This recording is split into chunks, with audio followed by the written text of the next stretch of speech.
the other underlying theme that I found in this is I'm fine. Everyone's fine. Everything's fine. There's a moment where sh her dad says he's fine, mom says fine, and Abigail's like everyone's fine, right?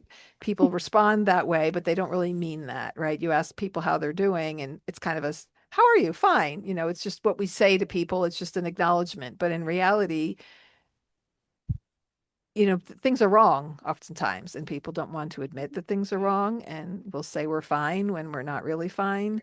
It's that dismissing of discussing difficult things and dealing with issues and not, the daughter, somehow the daughter managed to get the caregivers coming in there, but this mom didn't want to be the one taking him to the bathroom and didn't want to be doing all those things to the point where if the caregiver wasn't there, he said he needs to go to the bathroom. And she's like, Abigail, your dad needs you. Like, she wanted to push it off on her daughter to take care of it. And there was sort of an underlying theme of that the daughter was more emotionally available with the dad, and there was more of that kind of connection there.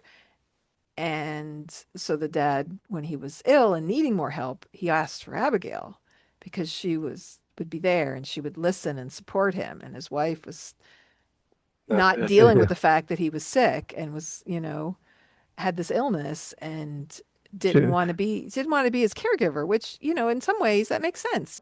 and like you said, she kind of played with this that I think it's kind of a back of mind thing, but thinking that he could get better. Yeah. She kept getting opinions from other doctors and more opinions, and there just was not going to accept, because she did love him. They'd been married a long time, and a lot of relationships like this, there are problems with it, but it doesn't mean there weren't tender moments and there weren't connections and there weren't, he says, she's the best thing ever.